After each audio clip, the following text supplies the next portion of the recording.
Well, Viktor Rybachuk, I am freaking pumped. I feel like I just did a 5:30 a.m. workout with 6 a.m. workout because I'm excited to have Viktor on here.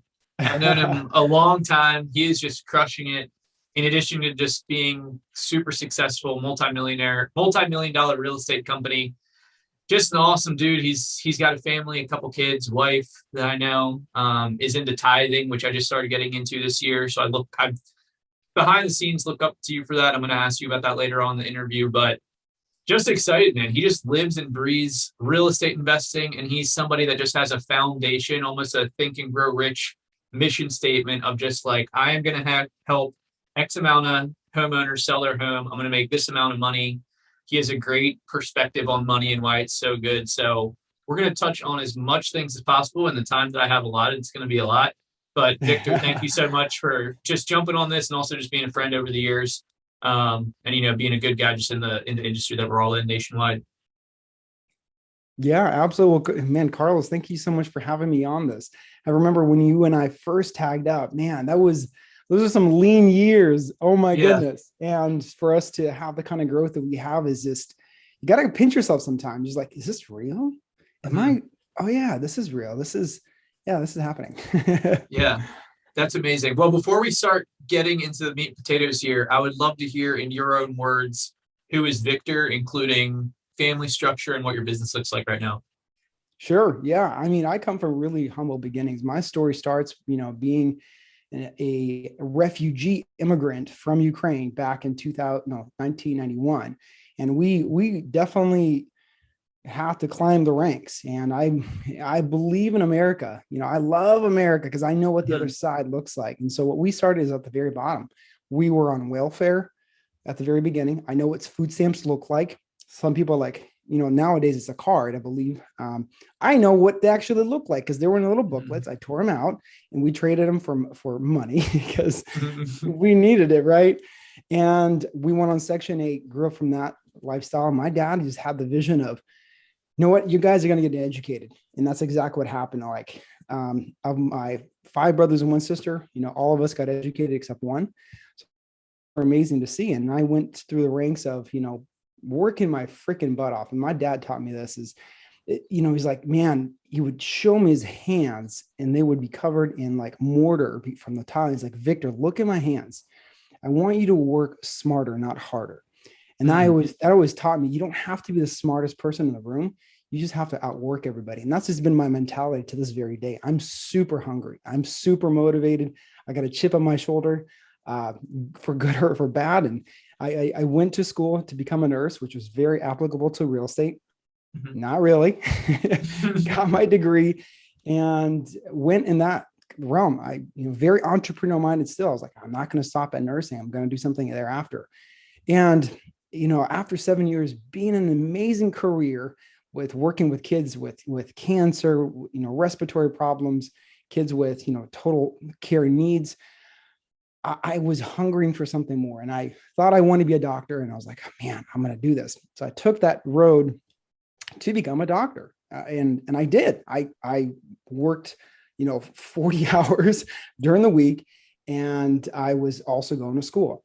And then I had this freaking epiphany. I could not believe I did not think about this earlier. I'm like, man, I'm working so many hours. I'm working all the time. I hardly see my wife. She doesn't even know me because I'm either studying at school or at work. That's it.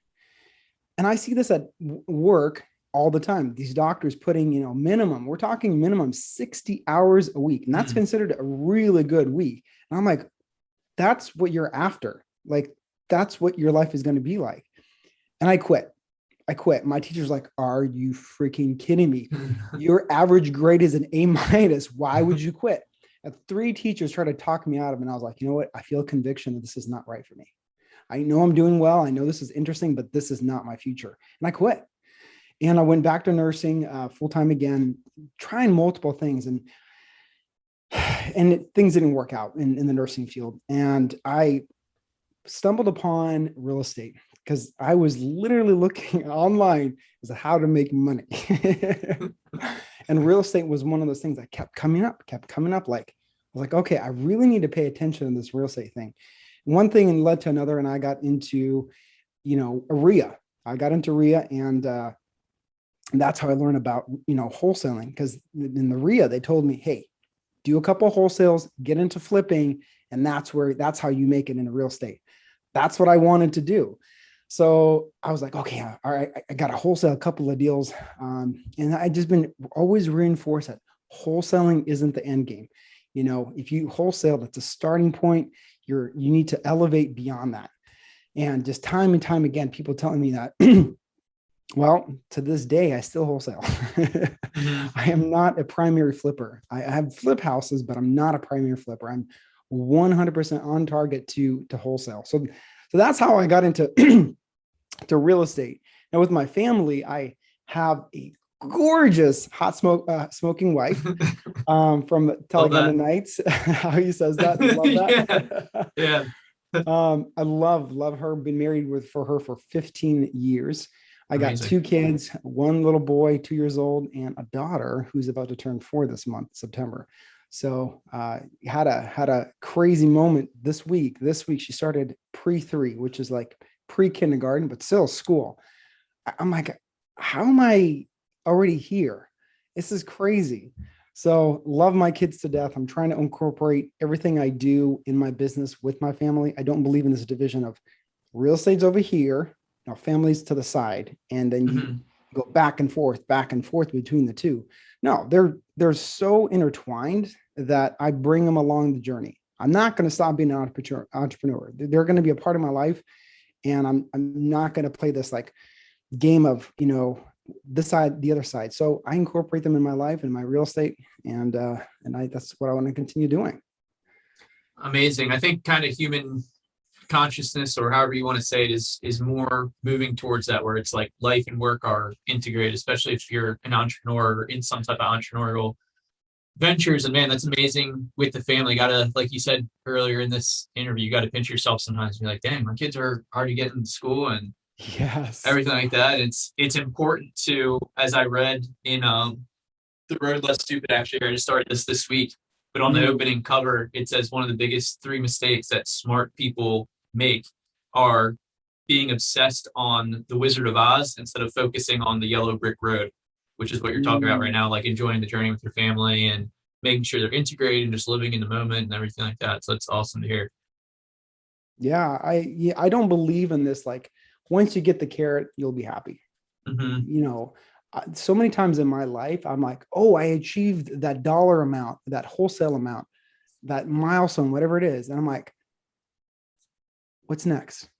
And it's this almost like, not depressing, but it's like, okay, like what is else to do? So for I've learned from a lot of mentors, a lot of people who I look up to this very day that taught me this, it's not about the end. It's about the journey in that process. It's about fulfillment. Fulfillment is not about an ends to mean. It's not like you get it, you're done. Fulfillment is a journey, is exactly that. You go through this thing called life, and you don't want to get to the grave. That's not the whole point. The point isn't the grave. The point is that life, when you're born, and the grave. That's fulfillment. That's life. Amazing, man. And it's so true. Either mentors through books or, same thing, coaches, mentors in the same real estate space, of course. A lot of commonalities around happiness comes before whatever the end destination is. Like when you can be present and enjoy fulfilling things and activities in your day to day, like when you can really just focus on mastering one day at a time, the current day that you're in, that's where the fulfillment comes from, that type of focus on day to day, instead of always worrying about, I'll be happy when X happens. And you're an amazing guy to speak about that. A couple other kind of like books, principles, and philosophies I want to wrap with you about that I know that you're a fan of, but would love to hear what the business looks like, kind of like a snapshot. And we can kind of talk about, because I know 2021, guys, was a massive year of like pretty much exploding Victor's business, Victor and Alex's business. We'd love to have Alex on. But his business exploded as far as just volume wise. So I would love to hear what your team looks like now as far as marketing, exit strategy. You mentioned you're mostly wholesaling, but you do some flips when the opportunity presents itself. And kind of just what has been working best for you in 2021. Sure. We'll take it just for this 2021. Then we can kind of dive back and break it down chronologically and talk about even like part-time. So that's when we met and started talking. InvestorFuse wise was when you're part-time, and you always had. It reminds me of a chapter. We're going to talk Thinking Grow Rich on this interview, guys, but it reminds me. You reminded me of a couple chapters when I picked it up this morning. I was kind of flipping through, getting ready for this interview, but persistence. The one talking about persistence of just like I am going to outwork every single person in this room, and I know that you had those roots and you had some type of subconscious belief built into your operating system. So yeah, man, I'll let you get to it as far as talk about your business snapshot today. Well, yeah, I mean, really, it's not a matter. I really wanted to first kind of speak to what you said about persistence. Really, it's For sure. consistency. It's about the consistency. And here's the crazy part: is like, let's just say you make, in your real estate business, you think it's a lot of money. I no longer think it's a lot of money because let's just say you make $100,000 a month. And, at the very beginning, that's a lot. That is absolutely a lot, right? You make it once a month, right? Only one time a month. Are you successful? Some people say yes. Some people say no. I think it's not successful. If you could only do it for 1 month, that's not really success. Success isn't just hitting it one time. Success really is a continuum. And once again, going back to fulfillment, right? It's a continuum.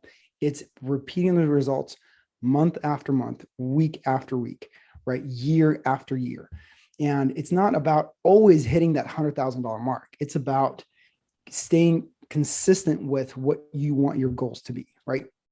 Trying to achieve that. So that's success to me. Yeah, absolutely. We did not start there. We're definitely doing great things in our business, but it's that consistency piece. So if anybody wants to learn wholesaling, if they want to understand what wholesaling is, stick for it for 2 years. Don't quit. No matter what. Don't deviate from the shiny object syndrome to doing flips, to doing short-term rentals, to doing selling notes, creative financing. Just wholesale for 2 years. Let's get you there. Not a year, 2 years. The first year, you're going to make so many mistakes. The second year, you're actually going to learn from those mistakes. That's when you're going to start seeing traction. So yeah, consistency. But our team is, we're growing. We have plans to be by the end of 2022. We've already invested the money. We have the road already paved, that we're going to be a 32 company business. Right now we're at 17 people, and we're talking in-house. We're not just talking, sometimes virtual assistants or whatnot. Yeah, we have 17 outsourced people companies. in-house. Yeah, so 17 people that we have. So the way that looks like is we have our marketing, which Alex, my business partner, is in charge of. Him and I share the responsibilities in it, but definitely need to hire someone specifically for marketing. We have our acquisitions. So that has 4 lead intake folks and 2 closers. And they're freaking crushing it. They're doing really, really well in that department. Then we have our dispo, or we call it transactions. The reason why we call it transactions is just, a seller doesn't know what dispo is, or disposition. They're like, what? So we just call it transactions. That's more palatable to understand. And that is, just dispo, working with, investors. We don't call them buyers. We call them investors or partners, because we're the buyer in the contract, which makes complete sense, because the seller's like, well, I thought you're the buyer. Is another buyer? What are you talking about? So if we, make the terminology the same as, from the time that we talk to the seller to the time the contract closes, makes it easier. So they work with investors and partners to, wholesale the houses. And we have there right now 1 transaction manager and 3 transaction coordinators. And let's see, we have our HR department, which we have currently 1 person. We definitely need to hire more, but yeah, that person's in charge of, building out the next closer for us. We need an executive assistant. So if y'all know anybody in Washington State who's looking to work with us, that'd be great. Yeah, we definitely need for now, a part-time executive assistant / office assistant. And then of course, finances, Alex is in charge of that. We have a bookkeeper to manage our day-to-day transactions and whatnot. So yeah, I mean, we're at 17, we want to get to 32. And so we're right now primarily in Washington State. That's where our bread and butter, where we already, bought the marketing. We're in Oregon, going to California, expanding that reach. And so that's going to require more personnel, right? So we're going to be a 32-person company by 2022. So we're doing pretty well. We're making about $200,000 to $300,000 a month. Super, super excited about that. And, kicking the butt and taking names. Yeah. I love it, man. I'm getting fired up over here. What's the best place to reach out to you if anybody has an EA or hire recommendation just while they're listening to this live? Yeah, a great place is Instagram. So it's Viktor with a K. So Viktor, Viktor, GLG, which stands for my Tony Robbins core values, which is growth, love, and gratitude. Love that. I'll have to make sure I follow you on Instagram after this, just to double check. So doing 200 to 300K a month. I know that you have aspirations of doing $1 million a month, which we're going to talk some Think and Grow Rich here moving forward. To give an idea of two questions really quick on that. One, how many properties or deal, not your dispo, but your transactions team, are they juggling or working through on a given day, would you say? Yeah, right now we have in the pipeline 33 deals. So Okay. we definitely overhired, transaction coordinators. We really don't need that many, but we're anticipating the need. We're right now in the midst of hiring like a rock star salesperson. And our model is a little different from anybody else. We actually already want to go to the top. If you're a top performing sales, we want you. If you're, have the aptitude of a salesperson, but you don't have an experience, we're not going to be a good fit. So we're already going to the top. People who are performers have shown performance in their business or I guess they're business because they're 1099 contractors. But we're going to the top, and we already have someone in the pipeline to hire. So he's going to come in, he's going to start closing deals. And then we're going to need to, make sure we have the transaction coordinating set up in place for those deals. So that's why we quote unquote overhired right now. Mm-hmm. And a little bit of a rhetorical question, but your philosophy leans more towards hiring up front rather than trying to stretch your current team thin. Not really. No, we've only done this the very first time. Gotcha. This is the very first time we hired up front.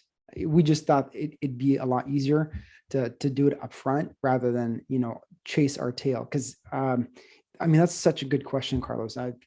Do you hire before the need arises, or do you hire after the need arises? I don't think there's a wrong answer for that. I think it's all about your personality and how of a leader you are. Because if you thrive in that like chaos environment, or maybe not chaos, but you always want to be on your toes, yeah, that's totally fine. Prove the concept. Hey, I do need this need. It's broken. Then hire. Or you're like, you know what? I believe in this process. I have a formula down that if I do X, Y will happen. Then yeah, absolutely hire ahead of the need. Love it. For a lot of people listening to this, having 20, 30 plus deals in your inventory to sell to other investors or assign and hand off to other investors is a lot of volume. What allowed you to be like where you're at now? And I mean, we can also talk, transitioning from part-time real estate to full-time real estate, but I kind of just want to hear from the horse's mouth, if you will, like, what are you doing marketing wise? How is your, the multiple acquisitions team that you have? What is allowing you to get that many properties under contract, primarily staying in your own state, not doing necessarily like a nationwide model or, significant in multiple markets? Really, if you want to grow, you have to start from a perspective of having the mindset of like, this is gonna work. Not a mindset if this works, but this is gonna work. And that's really important to have that mindset, because everything you do as a leader goes to mindset. Your company can only grow as much as you grow. So if you are not doing well in your company, it's your fault. If you are not at the income level that you want to be, it's not because of your closers. It's not because of not enough lead generation. It's because of you. You haven't grown yet. So that's what I've noticed is in my personal growth is I have been the bottleneck in my business 100% of the time. Not some of the time, 100% of the time. And that is all because I was scared. I didn't want to take the risk. I didn't believe in the process. I mean, the list goes on and on and on of why that is. But, and that's where it needs to start. So yes, we could talk about marketing, acquisitions, dispo, but all of that trickles down from leadership. What kind of leader are you, right? Are you a growth-minded leader? I can get better. Or, you know what? God made me this way. This is my DNA and this is who I am. Take it or leave it, right? So get away from that fixed mindset into that growth mindset. I can get better. I'm going to get better. I am a millionaire. I'm going to be, I am a millionaire, right? So that's key number one. And that took me years to figure out. So anybody listening to this, please, please, please skip the years of learning and go to that mindset place. Learn mindset so that you can become successful. It's not similar philosophy. Well, I'm sorry to cut you off there, but it's very similar philosophy with your hiring, just going straight to the top. It's like, why not shortcut that? It's exactly. There's parallels to your thinking and philosophies here. Absolutely. 100%. So with having 33 deals, in under contract, most of those have a partner investor attached to it. I think there's like 4 or 5 that don't. We just got them. So, they're not like, is this a deal? No, they're deals. We're going to make money. And marketing is really a mixture of a lot of things. So we do a lot of Facebook, Google, cold calling, texting, purchasing leads. What else? SEO. I love SEO. Don't tell anybody. I love SEO. No, I'm just kidding. SEO is phenomenal, but it's by far the hardest channel to master. By far. It takes the most runway to get it going. And, why I love it. This year, we have a 17x return. That's 1,700% return on investment. I just redid the numbers, and it was before 2,300, but I'm not going to complain about 1,700. So those are just things that funnel that those deals on a contract. And it's all about a funnel process. So you always want to get marketing sales down first, right? You always want to get marketing and sales down first. Make a lot of money first, make the money, and then hire a rockstar team. So to answer your question, how did you get to 33 deals? It is nothing special. I am going to my dad's values, which is like, bro, no offense, you're not special.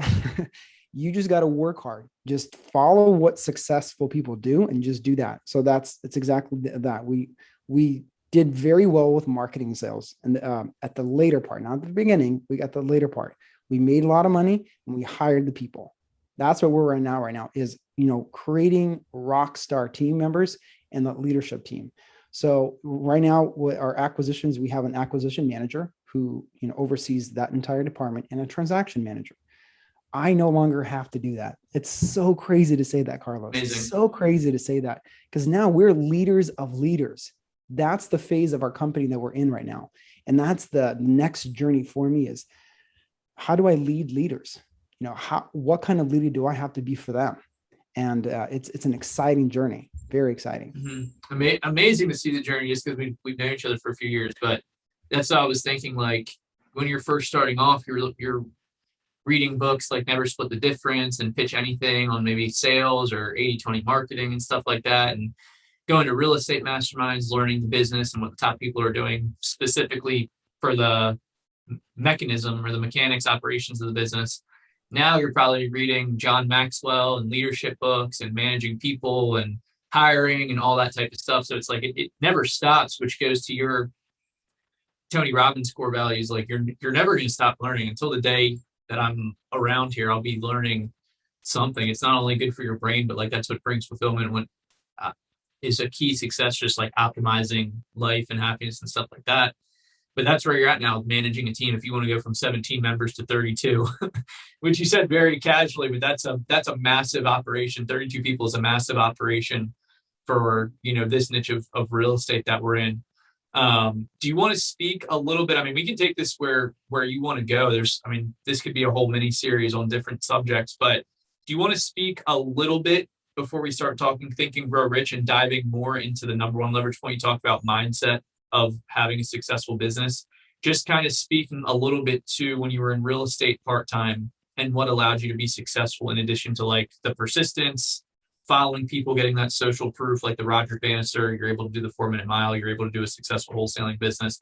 Speak to those people, because some people listening to this are doing real estate part-time and they're looking to transition to full-time real estate. So my thing about the very early stages, like I believe it or not, I'm gonna blow some people's minds away because I was blown away when I heard this. Are you ready for this? This is gonna be earth shattering. I kid you not. Love it. You can get to $1 million per year within 18 months. That can happen. Absolutely. And when I first heard it, I'm like, okay, I've been in this game for, at the time, 4 years. The most I've ever made was $600,000 a year. There's no freaking way. I've been in this for 4 years. That's how far I've gotten. How can you do it sooner than that? The simplest truth to that is the blind can't lead the blind. So if you're starting out in real estate, I used to be like, those gurus, man, they just want, the money. It's too expensive. Yada, yada, yada. I am now in this mindset of like, I don't want to figure this out. I just want to pay someone to teach me what they already know. Why would I want to struggle what they already know? All I have to do is this thing called $1, give that to them. And they gave me that the exchange in value. That's the crazy part. I have a mentor who has scaled out of the sales manager role, right? So being the person who closes deals in 6 months, started from scratch. In 6 months, they were out of that role and they made in their first 18 months, I think it was $1,800,000 or 600. So it's absolutely possible. And the way they did it is by having mentors in the very beginning. So I honestly, I think if you're, super hungry, if you are an entrepreneur, if you are honestly an entrepreneur, you're the kind of crazy cat that's like the 5% of the population who's willing to put $5,000, $10,000, $15,000 down to the right person, right? To the right person. So they can teach you how to do this business. Step number 1, don't try to do this on your own. Don't try to figure out what's the best marketing channel. Don't try to figure out how to cold call, how to manage those callers, how to text. You don't need to do that. Someone already has done that for you. All you do is pay, the 15, 10 grand, 5 grand, whatever it is. Let me ask you this, Carlos. Would you ever pay $1 million for a lead, for one lead? I would say no. Okay. I'd say I paid twice on Sunday. For one seller lead? Yeah, I'm interested to hear it. Well, it depends what you're making, sure. Exactly. Carlos, you got it right on. It depends what you're making. I would pay $1 million per lead if that lead gave me $10 million back. That's a 10x return. So it's not about how much it costs. It's about the value that you get in return. So that's true. The same thing with coaching. It's not about how much it costs, but how much you make. I paid 30 grand for coaching. That took me from, $40,000 to $60,000 a month to what I am right now, $200,000, $300,000 a month. Now you tell me, was that $30,000 cheap or expensive? Cheap, and would get it twice on Sunday. Exactly. Super cheap. That is an amazing return on investment. Amazing. And that doesn't stop, first year, second year. That just perpetuates on and on. I mean, it's almost like an infinite return because I will continue to utilizing the education and that growth to expand my income. So I'm telling you, coaching is so important. So that's probably number 1. If you've never done wholesaling, if you're trying to get into this game, please, please, please find the right mentors for you. Agreed. And if you are working 2 jobs, don't quit. In the very beginning, you have to go through those pain points. You have to understand that pain is a good thing. Pain is an indicator to our bodies. Man, my leg is broken. I got to go get it fixed. If we didn't have those pain receptors, we would never go and get our, a broken leg fixed. And if we get an infection, we'd be hobbling. But before you know it, we would not be able to walk normally because guess what? We didn't have the pain receptors to say, hey, your leg is broken. You need to be realigned. You got to get a cast, right? So pain is good. If you are feeling the pain working 2 jobs, Good. That's telling you something, that something has to change. And so at some point, you have to figure this for yourself. I can't tell you what the exact, sequence is, but at some point you're going to have to quit your job. You're going to have to make that leap of faith. And for me, this is how it happened. I made the best, most logical, I think you know where this is going, decision to quit my real estate, my nursing gig to go into real estate full time. So my wife was pregnant with her firstborn. She was a couple of months into it and she was due in September. And I'm like, honey, I'm going to quit. It makes so much sense when you have a kid on the way to go and quit your full-time job. And of course, my wife is a go-getter. So she's has this amazing job that's definitely bringing in. But, things were tight, and I made the decision to quit my job April, and I got a baby due in September. And I'm not talking like my business is like flying high. We're like, I don't know, 3 months of cash in the bank, and that's it. So I quit, and I'm like, I got to do this. I'm seeing some traction here. And guess what happened? When I quit my job, I got two massive deals, one for $62,000 and one for $68,000 and $42,000. I'll never forget those numbers. So because of me quitting the job, because I was able to fully focus 100% of my time and attention to real estate, I got time to go on these leads. I got this to close those two leads because I was picking up the phone during the time where I should have been either sleeping or at work, right? That's the crazy part. Wherever your focus goes, energy flows in that direction. My focus was in my real estate business. Guess what happened to my real estate business? It went up, not down. It went up. And of course, we weren't really knowing what we're doing at the time. And that's what I'm saying is, I wish I had a coach during that time. They're like, hey, you got to do this, this, and this. And if you do this, this is going to be your results. It's a recipe. So I wish I would have had that, because if I did, man, my business would be at a very different place right now. So at some point, you're going to have to make that jump. You're going to have to decide for yourself when you are going to jump. And I think that's something as growing entrepreneurs, or just as you're in an industry, as you're spending more time in the industry or longer in your career, it's almost a good thing that more opportunities are getting presented to you and stuff like that. And that's one thing that I even say to myself or think about is like just talking to investors all day, every day for the last 5.5 years for InvestorFuse. It's like people like want to offer you opportunities and things like that, but it's good to have like tunnel vision and not shiny object syndrome. And I feel like a lot of entrepreneurs have that as we're kind of making our way up from newer wholesaler to, established wholesaler after Viktor's 2-year minimum of just sticking with wholesaling. Like how many, you probably get pitched for ideas or people, trying to get you to do different things. And it's important, like Viktor says, where your focus goes or energy flows, where your focus goes. It's important to stay locked in on that one thing. That I'm sure you're experiencing that as well.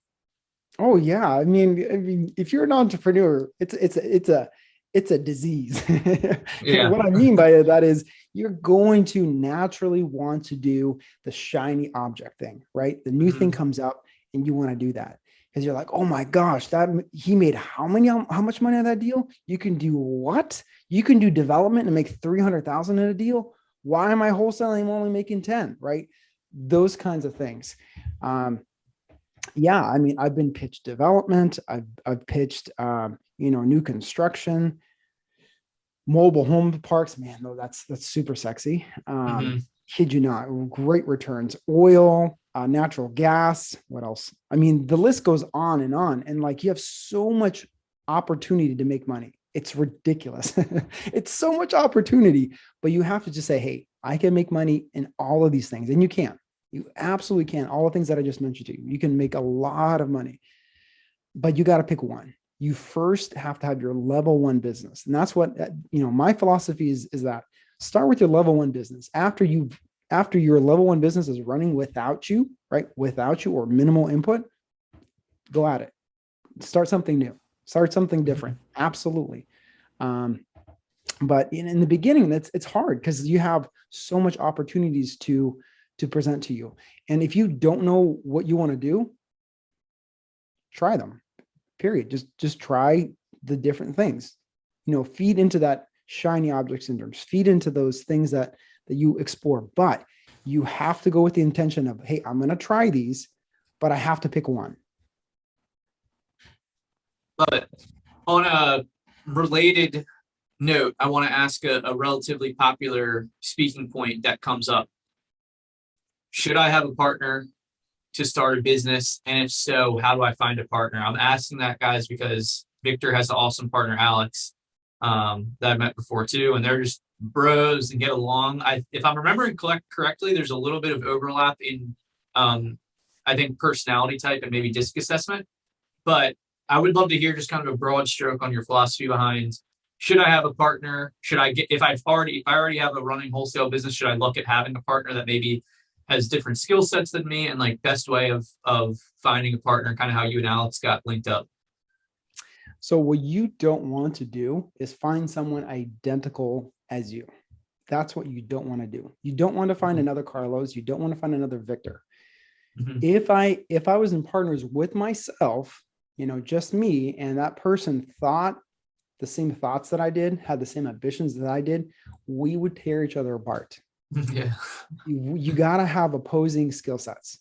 So if you are too like, it's kind of like the, silly magnet, thing. It's like two opposites do attract because they complement each other. So when you have the same exact personalities and whatnot, they're going to bump heads big time. You're not going to, make this work. And so, being a partner is a big freaking deal. Mm-hmm. This thing called marriage, right? You marry your spouse, right? Well, that's what business is. That's what a business partner is in a business sense. They are I call him my business wife and I'm his business wife. Right. And it's so true. We signed a contract in the very beginning that said, hey, we're going to business together. This is how it's going to work. And that's exactly signing your marriage vows. See the similarity there? Mm-hmm. But let me ask you this. Would you ever marry somebody at a first date besides The Bachelor? Depends what the return on investment was. If she had $1 million lead. No, I'm kidding. No, probably not. Oh, that's a good one. No, I don't think you would marry somebody on the first date. You may have the inclination though that, you might have that first date and then call, one of your boys and say, hey, I think I met the girl I'm going to marry, but you wouldn't be proposing on the first date. No, you wouldn't be proposing on your first date. Why are we doing that? Why are we going to a mastermind to a meetup and saying, hey, oh my gosh, we like the same thing. Let's marry each other. Great point. That doesn't make any sense. So a partner is your business's marriage. That's what that is. And you have to court them like you would a marriage. Take him out to dinner, meet with each other, get to know his friends or her friends. If you're, if you're a woman or whatnot, it just doesn't matter the sex, but get to know that person. Are they, what kind of lifestyle are they living? Believe it or not, what's their background? What's their finances like? Think about it. If their background is a criminal, they have some tendencies in the background that not necessarily what you want to be associated with or what you believe in. Are you okay with that? Do your core values align? And, I would ask both of you to do a credit check on one another for that transparency to be open out there. Because let's just say you do go into business and you're making millions of dollars and you now find out that this person is bankruptcy. He has been, an avid gambler, has tons of debt. Guess what's going to happen to your business? They're gonna, seize that portion of his, assets of the business to pay the debt. What's that going to do to your business? So that's why you have to approach it as a marriage. So Alex and I did something very similar. We didn't know we were doing this, but that's what we were doing. In the beginning, he did a deal, I did a deal. Well, sorry, before we got there, we were at a RIA and we said, hey, you know what? We're doing the same marketing. We're sending out, letters to these same seller, the same list. Mm-hmm. And we're like, hey, let's meet up. Let's meet up once a month, see how you're doing, how I'm doing. And that's what we did. Month after month, we'd have one meeting and we'd say, what are your results? We just, talk shop and exchange stories. So he did a deal, I did a deal, and we're like, you know what? Let's just pull our money together to start this thing. And that's what we did. But at that point, it was like 8 or 9 months that after we decided to do that. So it wasn't like at a first glance. It was definitely like that dating thing. We're like, hey, I think you're serious enough. I like that he was very frugal. He didn't have a flashy lifestyle. I liked his core values. He wasn't a boastful person. Did I mention you that he was good with money? So that's who I was looking for. I wasn't looking for someone who wanted to buy a Ferrari right away or a Lambo or whatever. I didn't want that flashy lifestyle, because if somebody has that super flashy lifestyle, they want to live up front, they're not going to be, minded like to invest in the business. So, and Alex and I did that. We said, hey, we're not going to take a paycheck from our business for 3 years. For 3 years, we made zero money. So we fueled that business. Everything that we made for 3 whole years, we put everything back into the business. And after we got into the business full time, we paid ourselves minimum wage because we wanted to fuel the business. We want to pour gasoline on this fire and to make it ablaze. So you have to have, a lot of things in mind. And Carlos, I just spit out a bunch of things, but I hope that people are listening to this and they have some cautions around having a partner.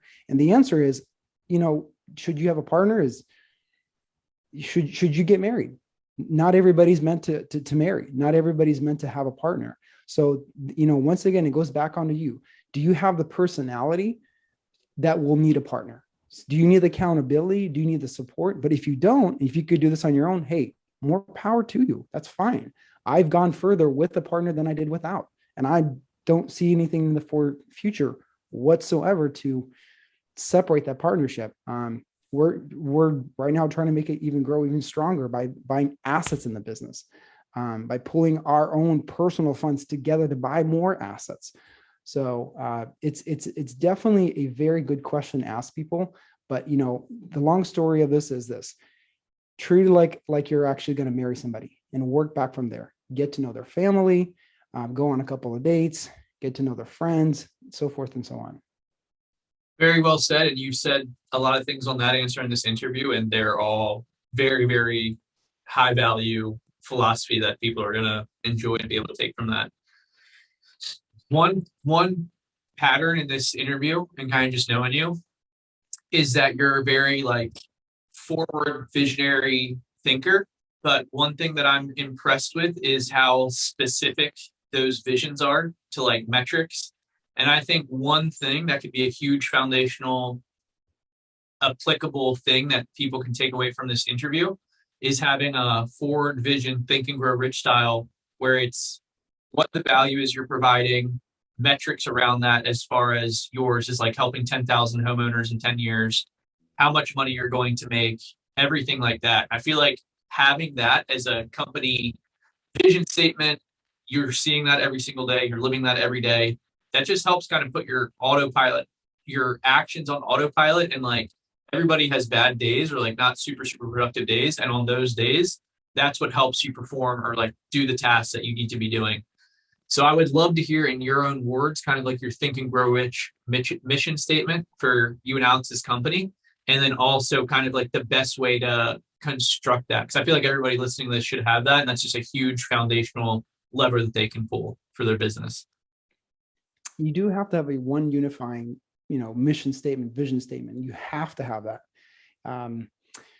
As the saying goes, a kingdom divided amongst itself cannot stand. If you have two visions, you can't support two visions. You have to have one vision.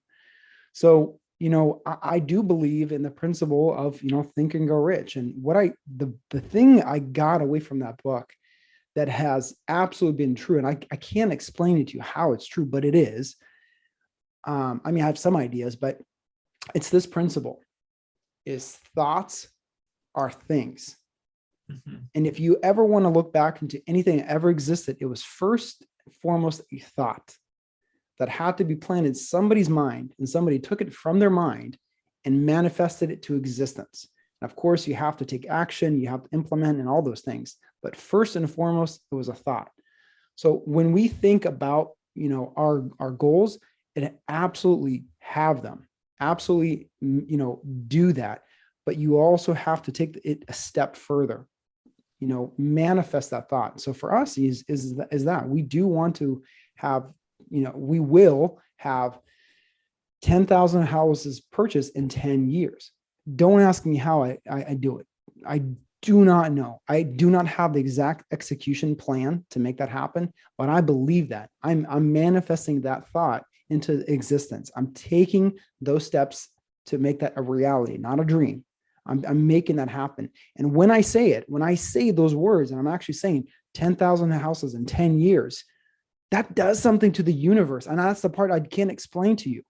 I have driven from a flip, an hour and a half each way because it was so freaking far away. Don't ask me why I did this, but I did. So I would yell, I am going to be buying I forget the words because it's been such a long time. I am adding so much massive value to a seller that they're giving me $100,000 in assignment fees.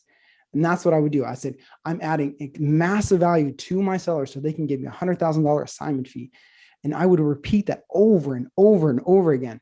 And the crazy part is, since then, I've had 3 deals with $100K plus assignment fees. That's amazing.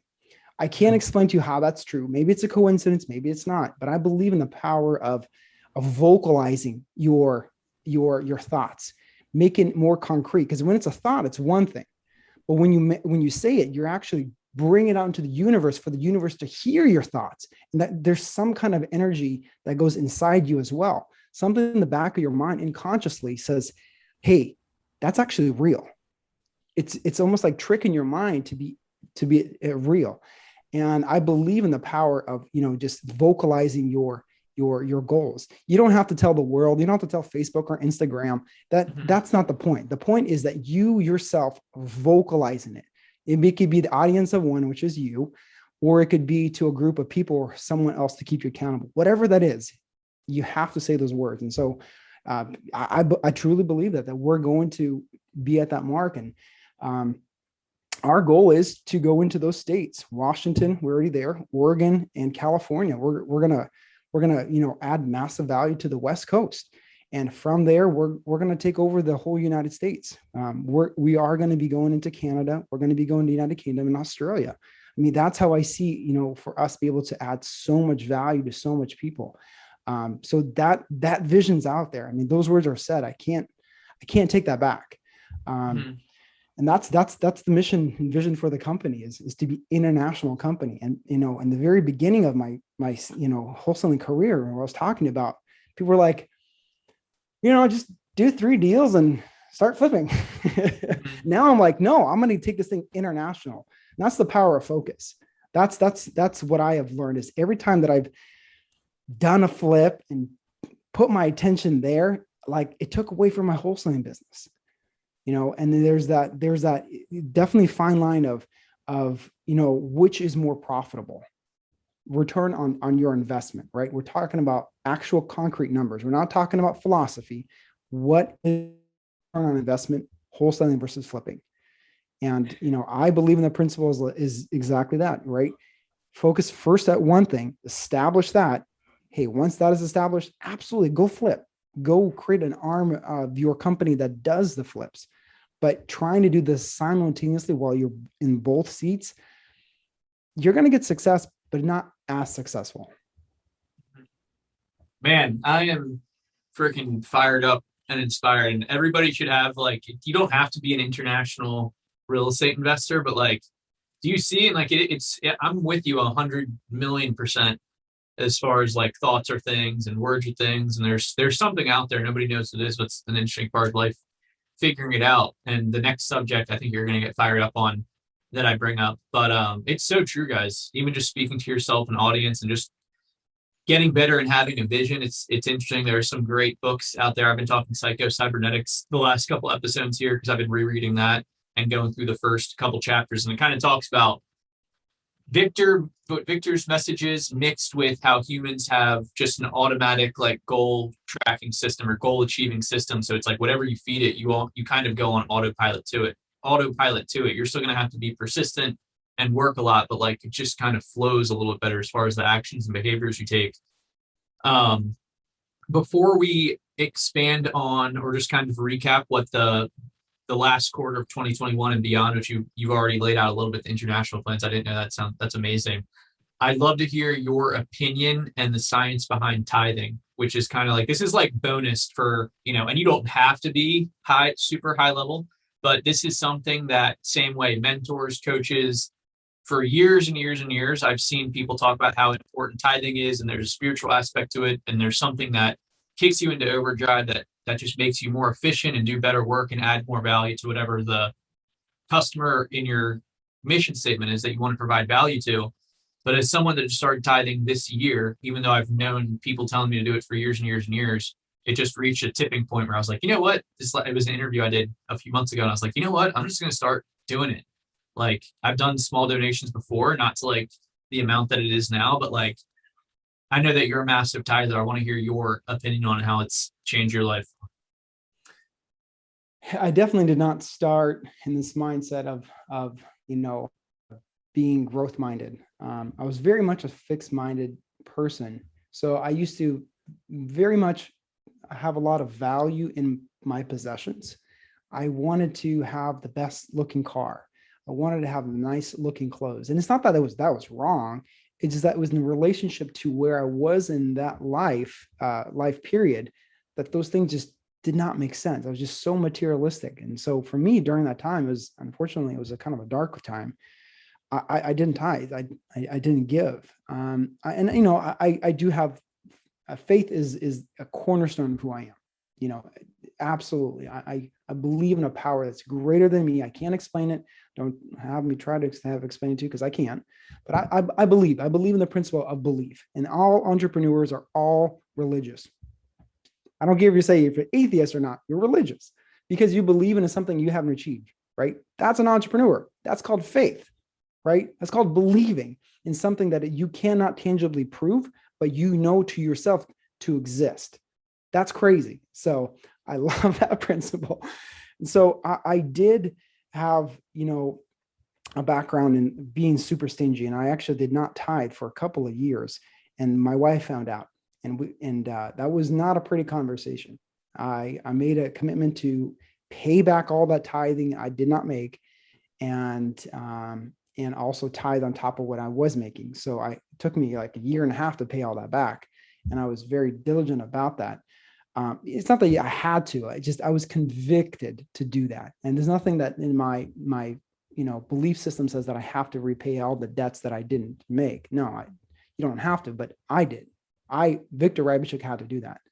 So, and that was one of the things that kind of changed me, is going through that process, because it was painful, because I was like, man, I could go buy a jacket. I could go spend the money here. I could do this. I could do that. But that changed me. It helped change of that kind of person that I am. And one of our number one core value in our business is add value first. So the way I interpret is that you must give in order to receive. You cannot receive and then give. That doesn't work that way. I believe in capitalism, and capitalism says I have to give something of value so that I could get something back. You cannot demand something of value and then give something to you. We're not communists, but that's what I believe in. And I had an amazing experience. So Alex and I, at the end of 2020, we were really steaming ahead, and we were finally able to pay ourselves back all that we invested into it. And this was not a profit distribution. This was just refunding the money that we put into the business. And I had a massive calling on my heart to give, and I gave big, man. I gave big, and I'm not going to tell you the amount because I don't want people to put that into comparison to anything in their perceived mind, if that's big or small. For me, it was big. It brought me to tears, and it reaffirmed to me some things that I already knew to be true, but I had doubts. And those things were, I am a giver. I am a person, I know my values, I know who I am. And for me to give so much of what I didn't have to give, it wasn't tithing, it was just me giving out of my goodness of my heart. I gave that. And that said, you know what, Victor, no one can ever tell you you're stingy, that because you're making this money, that you take advantage of the little guy, or you rob other people, or these negative things. I was like, this is absolute concrete, no doubt about it, of who you are. And I am now able to withstand so much criticism because I'm like, well, you can tell me who I am. My actions prove otherwise. Let your actions speak for themselves. And they did. And I believe in that principle. And because I did that, I believe with all my heart that was just a taste of what is to come. And here's the crazy part. Last quarter, we had a massive massive success. I'm talking really, really great quarter. And I gave above and beyond what I thought it was quote unquote big. So that's why I didn't want to give you the amount. I gave so much more than previously. And once again, it goes into the principle of, you thought that was big. Wait until you see what I have in store for you. So for me, it's not a philosophy. It's like, now proof. You do this, this is what happens, right? If you give out of the goodness of your heart, man, just wait till the flood's going to come in. Be a giver. Man, I'm gonna have to go for like a 5-mile run after this. I'm not even a runner. I'm freaking jacked up. That's amazing, man. That really is amazing. And it's been awesome to see your growth, and just like, it's impressive, man. It really is impressive, because I know that you've had a similar vision for a long, long time, and just like seeing it come to fruition and helping so many people with tithing and all the homeowners and everything like that. Like, it's just, I don't know what to say, but it's just like so awesome to see. Yeah. I'm probably, you guys heard this so many times, but I'm telling you, gotta have the core values. You gotta have a compass. And that's what the core values are. There's definitely been times in my business where those values have been challenged. One example that I love sharing is that I did have an agreement, not me, it was presented to me that I would pretty much pocket like $50,000 without my business partner knowing.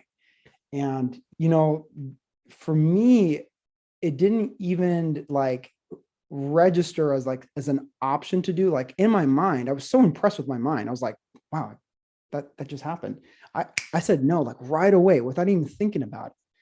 And after the whole experience, I had to like pause. I'm like, man, how did I come to that conclusion so quickly?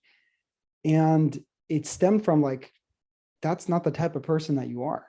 You don't do those things. And that amount will never be able to buy your soul. Like, your soul is not for sale. At the end of the day, I have to go to sleep with that guy in the mirror, and that's me. I have to live with that guy.